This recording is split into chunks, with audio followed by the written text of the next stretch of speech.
Welcome to the A Jesus Church podcast. We're a family seeking to become like Jesus, empowered by his presence to partner in God's creative work of restoring the world. We pray this episode encourages and equips you along the journey.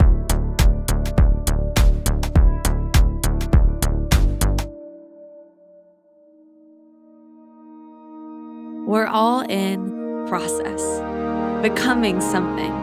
Like a potter throwing clay or an artist mixing color, our lives are being formed. Different backgrounds and experiences blemished and cracked. Each day, an opportunity to move into or out of all that God has purposed. So the question isn't if we are becoming, but rather who are we becoming? And in this family, we want to go on the journey of becoming like Jesus together. Okay, well, good morning. Welcome. We're really glad you're here. My name's Richard. I'm one of the pastors, and really excited to continue our Becoming Like Jesus series. We are in Luke chapter 9 today. If you have a Bible, open up so you can follow along. If you don't have a Bible, wave your hand in the air. There's no shame. Someone will hand you one. And if you don't have a Bible, please keep it, take it home and read it. That's for you. And hopefully you've also been reading along with us in this series. It's going to make a lot more sense. You get the whole of the journey if you're reading through Luke with us. If you want to know where we're reading each week, you can grab one of the cards on the way out or check the website. And so it's the second half of chapter 9. Last week, we were in the beginning of chapter 9, and Jesus gave us this paradigm-altering challenge about life and discipleship. A key verse in there, verse 23 and 24. Jesus said, "Whoever wants to be my disciple must deny themselves, take up their cross daily, and follow me. For whoever wants to save their life will lose it, but whoever loses their life for me will save it." So Jesus has this upside down, back to front view of life, so different to our cultures. He says what makes life great is not more, but actually less. Fulfillment in life is found in spending life, not in hoarding life. And more than just that, the way we're supposed to spend our life is in a cross-shaped way, because that's what actually tunes us into God's radical love. And Shelby focused in on one of the great threats to this Jesus-shaped way of life, which is the lie that having more makes us more. And Jesus actually, he focused in on this in the next verse in Luke 9. He said, "What good is it for someone to gain the whole world and yet lose or forfeit their very self?" And so the call to us was the simplicity of possessions. That's how we can be a countercultural Jesus movement and actually embody Jesus' values and act differently.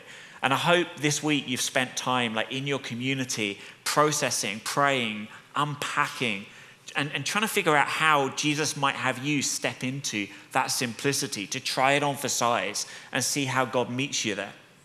This week, the simplicity theme is going to continue.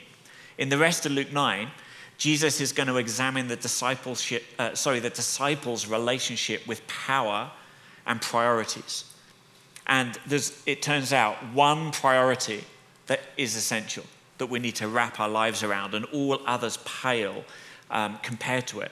So let's read.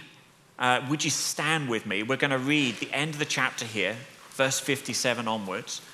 And we'll stand for the word of God to elevate our respect for wanting to hear from God.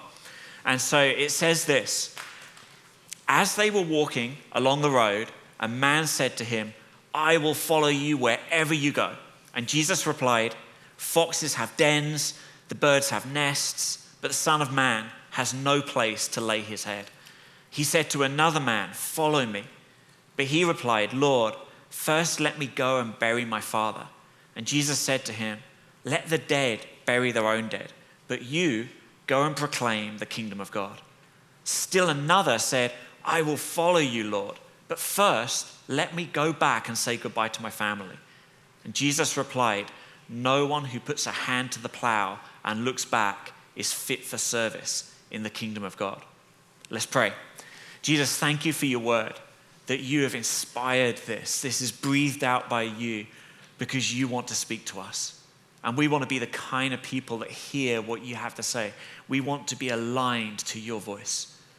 And so would you just clear away any clutter in our minds, in our hearts? Anything maybe like is distracting, weighing on us, so that we can just entrust to you for a little while and say, I just want to hear what you have to say. I want to sit at your feet and tune into you. And Holy Spirit, come, reveal the truth to our hearts and show us how to respond to you today. Amen. Okay, well, grab a seat. So, throughout Luke chapter 9, the Spirit is showing Luke a contrast between Jesus and what he's like and the disciples and what they're like. And I want us to tune into that pattern because it's really revealing about why this issue of simplicity matters so much. So we're going to sort of skip a stone through here, some of what's going on. First up, we have the transfiguration. This amazing moment where Jesus shines with divine glory on the top of a mountain, meeting with Moses and Elijah. And there is so much we could talk about here, but that's not what we're going to talk about this morning. But it is what we had a long conversation about on the House of Learning podcast. So if you want to get your transfiguration fix, go listen to that, which supports the reading for this week. So Moses and Elijah are meeting with Jesus to strengthen him for the increasing hardships of his mission as he sets himself to go to Jerusalem where he's going to die. And Peter, James, and John, there's three inner circle of disciples, are with Jesus, but they misunderstand the moment. They misunderstand what it's for. They want to linger and remain there, but this moment is about sending and going. And so they get it completely back to front. And then a cloud comes over, just like at Jesus' baptism, and the voice of the Father from heaven, it refocuses them and says, this is my son, my chosen one. Listen to him. This call, like follow him.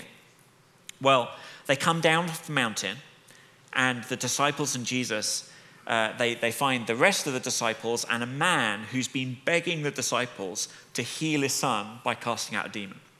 And this is something the disciples have been doing since a chapter ago, however long that was, a few weeks, we don't know. But Jesus commissioned them to go heal and cast out demons. So they've been all about this work, but they can't do it. They're stuck, like something isn't working. And Matthew and Mark's Gospels make clear that there was a problem with prayer and faith. So something was going wrong with the disciples. And Jesus actually says to them in verse 41, how long must I bear with you? So they're lagging behind Jesus. Jesus is having to slow his pace, turn round, because they're not where they're supposed to be. And Jesus heals the boy. Everyone's amazed and faith is stirred. But it's really interesting what happens next, because in that moment of being stirred and being excited, Jesus talks to the disciples about what lies ahead in his journey. Because it seems the disciples maybe were stirred to expect the wrong kind of power or the wrong kind of mission. And Jesus corrects them and he says, hey, what's coming is death. I'm going to die. And the disciples have a complete failure of understanding. There is no room in their box for how death could be a part of God's plan. It's as if they've completely blanked about what Jesus just said about taking up your cross. Probably they hadn't really understood it yet. So something is not clicking, something's not working. No sooner has Jesus pulled them back from the way of power to the way of sacrifice that he finds them arguing about who's the greatest. I mean, come on, guys. This is awful. And so they're having an argument, not seeking to lose their life, but to be great. It's like the antithesis of what Jesus is trying to teach them. And so Jesus takes a child, really great that we had the kids up on stage this morning. Jesus takes a child, someone who is a young child. And in Jewish culture, it wasn't even worth giving the time of day to a small child. No value in it. Until they reach a certain age, they don't kind of qualify as someone it's even worth interacting with. So Jesus takes the most unworthy, sets them in the midst, and he says, hey, someone who receives a small child in my name is receiving me and the Father who sent me. What makes one great? Not what you guys think. Your ideas of greatness are mixed up. Your priorities are different to God's. And hot on the heels of this lesson, the issue of exclusivity comes up. So they want to ban other people doing miracles in Jesus' name. It's as if the power and authority Jesus has given them, they feel like should be theirs alone.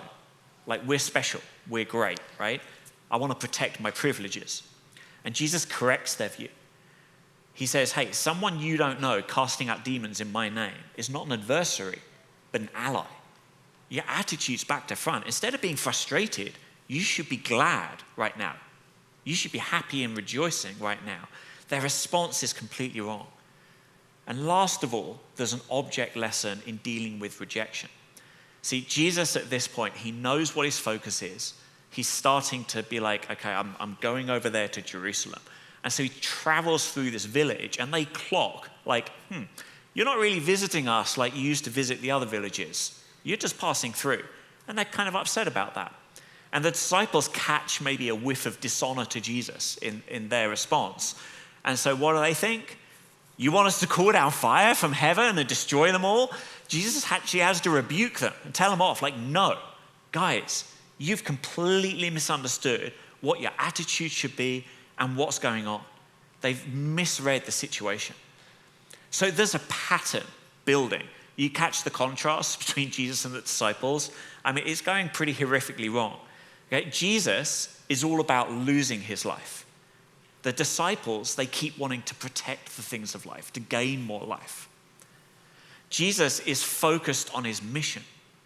The disciples keep being distracted from the mission. Jesus, he keeps knowing what's going on. He sees clearly the situation. He understands the situation. The disciples, they keep misunderstanding. They keep misconstruing the situation. They get the wrong end of the stick. And Jesus keeps doing the right thing. That's Jesus' MO, right? Amazingly, always does the right thing. The disciples keep being confused about what the right thing to do is. Sometimes they're doing the wrong thing, but mostly they're just confused about what to do. And these are all symptoms of discipleship gone wrong. And here's the really interesting thing, right? If Luke's gospel stopped here, we would think that this story was about this amazing rabbi called Jesus who tried to raise some people up and failed. Like, humans just couldn't get it. It was too much. It didn't work. But thankfully, it's not the end of the story. We've got all of these pages still to go, right? And they, at this point, couldn't get past their cultural expectations, their past expectations, their personal brokenness. Like, all these things got in the way of them fully adopting the way of Jesus. So how do we get from here, from disciples at this stage, to the radical Jesus-shaped disciples in the book of Acts and on? How do we become like Jesus? Like, that's the question arising out of the context of this chapter. And that question, it amplifies why Jesus gives the warnings that we just read together at the end of this chapter. Each of these three people Jesus interacts with, he gives a warning to. Each one wants to follow Jesus, but something is getting in the way or is going to get in the way. And Jesus wants his followers to find life on his kingdom mission. That's where true fulfilled life is actually found, with the right kind of power, the cross-shaped power that leads to the fruit that God is actually trying to produce. And these disciples, they are a lesson in disrupted discipleship, where their discipleship has veered off course. It's taken a detour, and it's not fulfilling its potential. Their ideas about power, about mission, about what's important, about what's valuable are confused by the ideas of their culture and their brokenness. And Jesus calls each of them to say no to something and to leave something behind. They need to put down their old ways to make space for Jesus' fresh vision of life. Otherwise, it will disrupt their discipleship. And this is a call that keeps on happening through the New Testament. Like Paul talks about, you need to put off the old self and put on like the new garments of the new life that Jesus has. Over and over again, this theme of exchange is happening. They need to know what to say no to, what to put off. And that's about knowing our priorities. Jesus, he gives these warnings to invite his followers, to invite us to examine our priorities. Each person is experiencing a tension between their value of wanting to follow Jesus and something else they value. And when push comes to shove, we will choose to protect and give energy to the thing we value the most. And Jesus has something radical to say about how to resolve that tension. So let's look at each of the warnings. So the first warning comes to someone who sounds pretty all in. They say, I will follow you wherever you go. What an amazing statement. That's the sort of statement you can only truly make when you're 16 years old at youth camp, right? Like get a bit older and you just become a bit more aware, like, I don't know if I can honestly say that.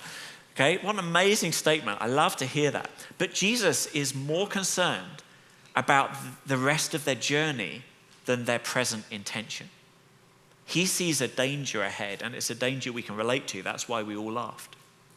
And I love the holistic view Jesus takes, because it's really easy for us to sense growth in the optimism of an intention in the moment. But that alone is how you end up with an inbox full of gym membership information, but not actually a healthy body, okay? We need to form good intentions. They're important, but they need to become the actions, habits, rhythms, character, and virtues of a Jesus-shaped life. And this is where the symptoms of disrupted discipleship show up. Disrupted discipleship shows up when you can point to what God said, what he did, how you fell in love with Jesus, but not what he's saying and what he's doing and how you're falling more in love with your God right now. And Paul had this concern. At the end of his life, he said to Timothy, I am already being poured out like a drink offering, spending my life in a cross-shaped way. And the time for my departure is near. I have fought the good fight. I've finished the race. I've kept the faith. The whole journey matters. Hebrews chapter 2 warns us that we have a propensity to move away from the radical way of Jesus because we are surrounded by a world that wants to squish itself into us. But the Spirit is inside of us trying to push Jesus out through us into the world. It says we must pay the most careful attention, therefore, to what we've heard so that we don't drift away. I think most of our failures of discipleship don't happen in a radical moment of rebellion. They happen through drifting. So dangerous. So what's the danger Jesus identifies here? Well, Jesus lives a life of radical faith, entrusting himself to the Father's care, to his provision. He doesn't have the comforts of a home to retreat to recharge and rest. In fact, Jesus' whole story from his birth onwards has been marked by not having the sort of permanent home that would be normal in his culture and ours.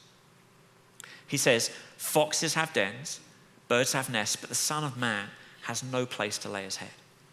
Jesus' life is not one of comfort or convenience. Those things have been sacrificed for the sake of his mission.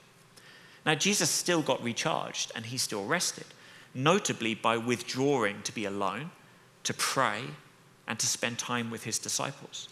But he didn't do it in the way that was his cultural norm. He did it in a different countercultural way. And Jesus saw that this disciple's value, the one who said, I will follow you, their value for having that nest was going to be a source of tension for them. They valued it too highly. It was going to get in the way. The lack of being able to pursue that value was going to cause unrest in their soul. Maybe they'd get frustrated and live a frustrated life. Maybe they'd get distracted by trying to nest build from the thing that would actually give them life. And maybe they'd stop following because that nest-shaped hole would just chew at them. And they would feel like, no, that's where I'm going to find fulfillment. I need to go and do that.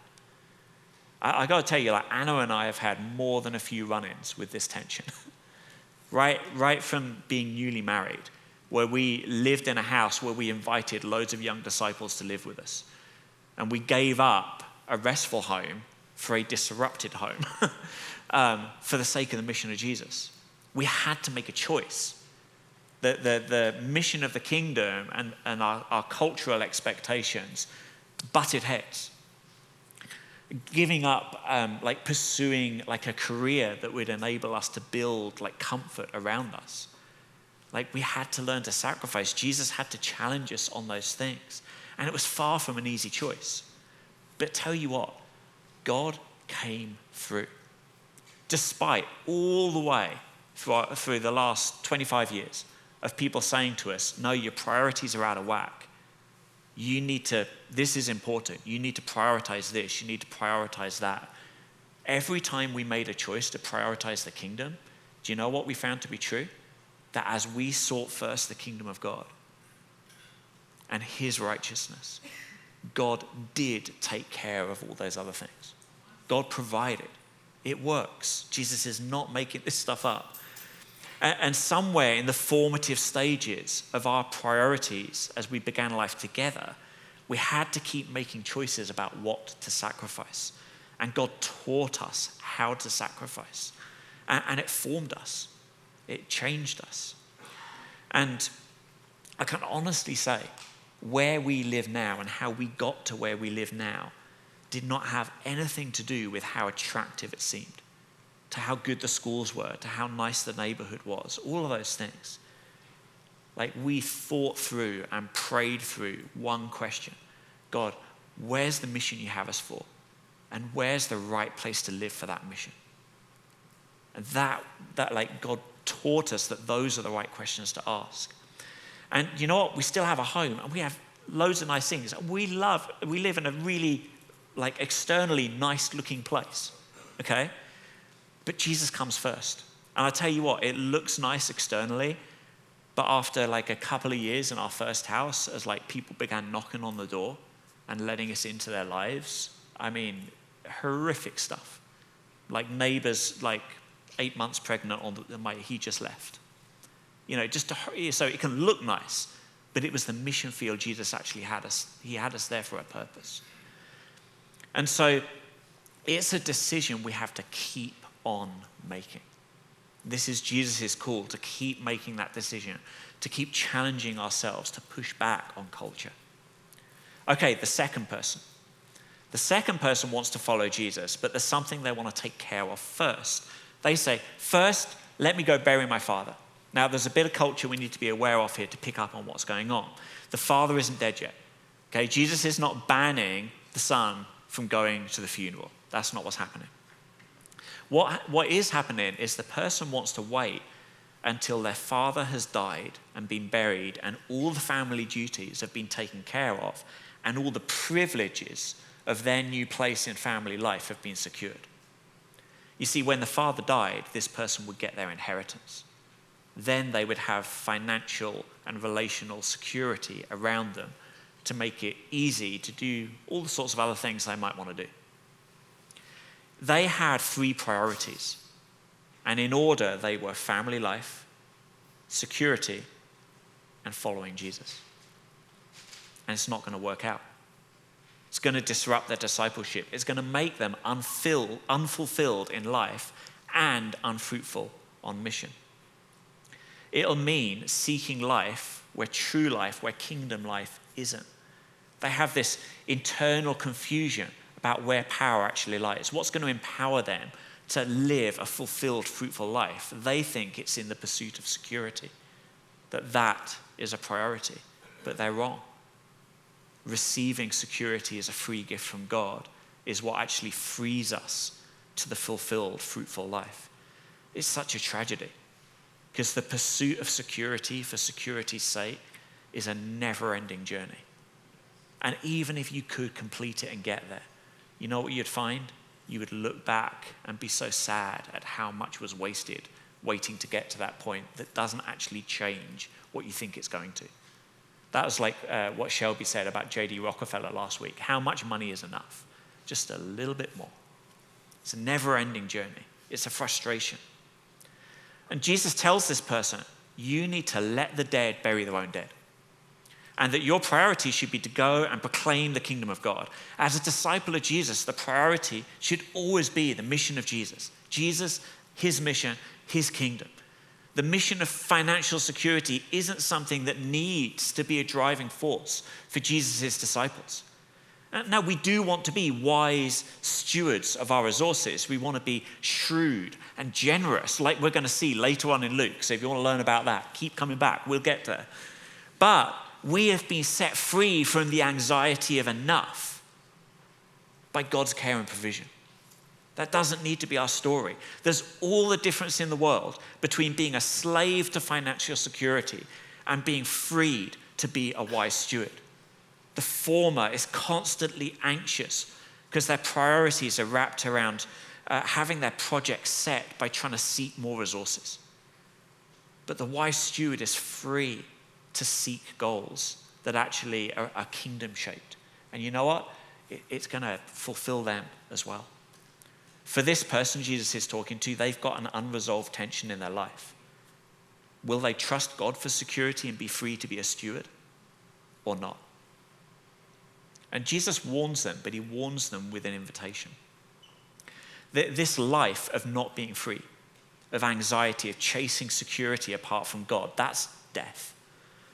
And Jesus says you can leave death to the dead people, to the people whose faith is dead, who are dead to the possibility of God's care, to the possibility of that freedom. So in the midst of the warning, he's saying that does not need to be you. Life is available. You can leave that. You can leave death to the dead people. And that same possibility is true of you and me.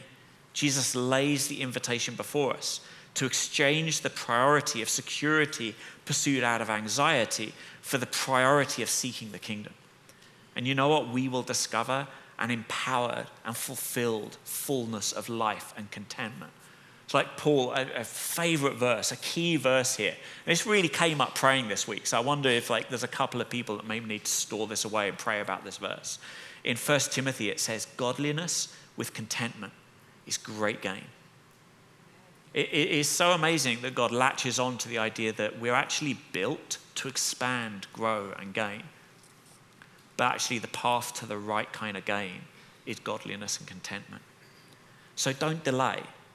That's the warning here. Don't delay because there's something you think you need to enable following Jesus' call. Follow him now.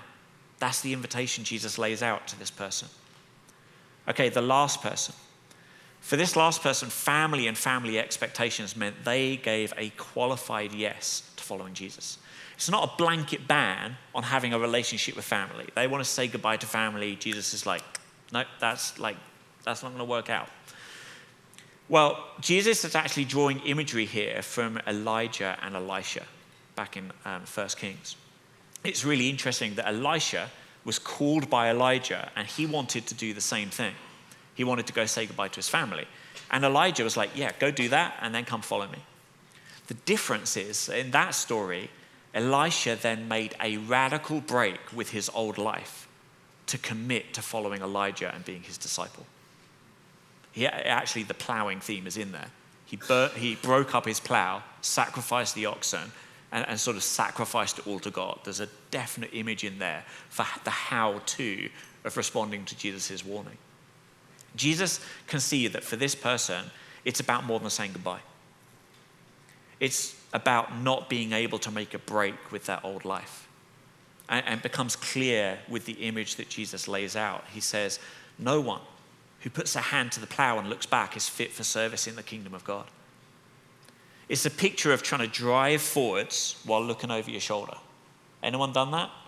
I mean, if I just try to walk across the stage now looking backwards, I'm going to end up in your lap, right? Well, you're quite far away, maybe like flat on my face, right? Because that's what happens. We veer off course. We drift. And this is critical to plowing. To have a healthy crop, you need straight, parallel furrows. So what Jesus is pointing at here is fruitfulness, that you will not have a fruitful life this way.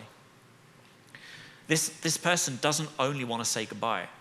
They are having trouble fixing their eyes on a new priority and keeping them there. They're conflicted about what should have their attention. And that is going to cause confusion, and it is going to cause disrupted discipleship. It's going to cause those symptoms we laid out, those differences between Jesus and the disciples. Now, I thought this week about like some of my own temptations to look back, things I've had to give a new value to, change my priority around. There were a lot to choose from. I'm sure you've got the same, because our life is a constant learning of how to pursue Jesus. And all along the way, I feel like stuff is falling by the wayside as I learn the true value of things in the kingdom. But there was one thing that God really brought to mind, and it was when I was new to Jesus and my relationship with music. See, at that time, I was on a path to possibly becoming a classical musician, a performer. And I loved it. I was obsessed by it. I used to practice 7-8 hours a day. I was all about it. And a whole bunch of other things as well. And I was trying to be all about Jesus, who had grabbed hold of my life, and all about music, and all about a few other things as well, all at the same time. Which, by the way, isn't that just like our culture? To say you can have and be everything, right? Because that's the lie that the enemy needs us to swallow so that all the other little lies will work. If we can just dismantle that one, all of it, that's like the inoculation, like the shot we need to then be able to resist a whole bunch of other lies. We are bombarded with new possibilities, new values, new priorities all the time. I kind of, who's a fan of the Incredibles movie? A few of you. I think that's one of the best movies of all time. But Syndrome, it's just like his words ringing in my ear, but twisted a little bit. Like, when everything's valuable, nothing is. And that's the lie that we're being offered. It's a possibility of finding more and more and more fulfillment. What we actually discover is there's less and less and less. Our culture constantly offering us new things. We have to actively resist that pressure by examining what we value, which is what Jesus is inviting. Anyway, so Jesus showed me I had an unhealthy relationship with music, with performance especially. So I stepped back, stopped, made a clean break. But for a while, I still carried the possibility of that goal, of that mission, of that priority, of fulfilling that dream I once had. It's like, maybe I need to put it down, but maybe I'll be able to pick it up again. And it took quite a while to stop looking back there, to stop loving the possibility of something that I'd once dreamed about. I was just like the person Jesus is describing here. Committing to what Jesus was calling me to meant letting that dream die. And if I didn't stop looking back, I would keep failing to commit. By keeping that option open, I was not putting the eggs that were supposed to be in the Jesus basket in that basket. And so I'm just there, immobilized, juggling eggs. Like, it's kind of ridiculous. It was a priority of my old self, my old way of life before Jesus, and it was in the way. And I had to learn to just stop looking back at it. Now, there's nothing wrong with being a musician, nothing wrong with performing, if that's how God's calling you. But it was not how he was calling me. And I needed to tune in to what Jesus was saying to me to understand that that was not a part of my kingdom mission. That was a part of my old self mission. And so I eventually, I know it's sort of latent in me, in the sort of memory of my story, my being, but I'm not looking forward to picking up the violin again and playing for you all. I'm free from that. But it took a process of Jesus working that out in me. The way of Jesus and his kingdom demands my priority. It demands my full attention. The warning Jesus gives to this person as he talks about plowing is really quite severe. He says, the one who looks back, who's not free from their old self and their old priorities, is not fit for service in the kingdom of God. It's not just a matter of compromise. Jesus doesn't say, if you keep looking back, you'll be 10% less fruitful in life. He says, no, you're not fit for service. The double-minded discipleship, disrupted discipleship, is of no use. No use. That's not what we want. I mean, I kind of prayed about, like, can I actually stand up and say this? I feel bad telling you this. I feel bad telling myself this, but it's what Jesus is saying. The warning is this stark. Robert Karris puts it beautifully this way. He says, following Jesus is not a task which is added to others like working a second job. It's everything. It is a solemn commitment which forces these disciples to reorder all their other duties. Jesus wants our unqualified yes. And this is the common thread in each of these warnings. Each person faces a particular threat to their discipleship. In each case, the answer is a radical, unswerving commitment to putting Jesus first. An undelayed, comfort sacrificing, leaving things behind pursuit of following Jesus wholeheartedly. That is the only antidote to disrupted discipleship. Now, there are going to be other things in our life, other valuable things in our life. But you know what we'll discover? That the things that fit under the umbrella of pursuing Jesus and his kingdom will be all the more beautiful, all the more valuable when they're integrated as part of God's story. That's where those things will thrive. And Jesus is clear with us. If we would be his disciples, right at the heart of our life, the trunk of the tree has to be an all-in priority to follow Jesus, valued so highly that nothing will distract from it and nothing will come into conflict with it. Jesus says that we need a simplicity of priority to follow him. It's a challenge, it's a warning, but it's also an offer. You don't need a whole bunch of other priorities. You only need one. And this one will set you free. This one will help you thrive. The good news for us is that Jesus saw that this was not yet a reality. This simplicity of priority was not yet a reality in each of these people. But he didn't disqualify them. He didn't say no. Imagine if Jesus had done that. I'll follow you wherever you go. No, you won't. Get out of here. Right? That's the voice of the enemy. That's the voice of the enemy inside some of our hearts right now, telling us that our response to this message should be to feel bad, to feel unworthy, to feel ashamed, to want to go sit at the back and feel like I can't really worship this morning. But what Jesus did was to warn them and invite them. He showed them the path to life, and that's his attitude towards us now. So here are 3 questions arising from these 3 people that Jesus interacts with that we need to think about. Is there a priority for comfort in tension with the call to trust and follow Jesus in our life? Are you delaying following Jesus because you're waiting for some circumstance to line up? You don't need to. You can follow him now. Are you looking back at a past priority that's occupying value that should be in following Jesus? Jesus wants to set you free of it. If Jesus is pointing at and saying, you don't need that, you don't need that. You're carrying a weight that's just burdening you down. And this isn't about shame. This isn't about failure.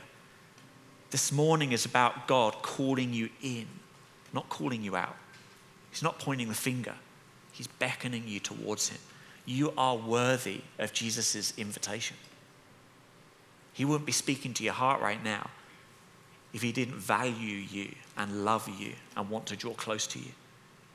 And just like these people Jesus talked to, he has freedom and life to offer in the simplicity of priority, and he is inviting you to follow him. So let's pray.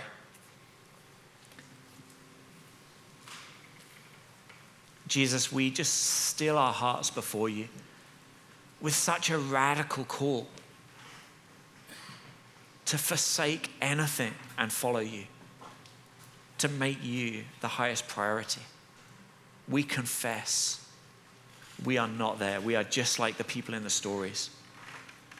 but we love that you have something to speak to us because you actually want to do the work of undisrupting our discipleship, of simplifying our priorities, of teaching us how to follow you, of showing us what's really valuable.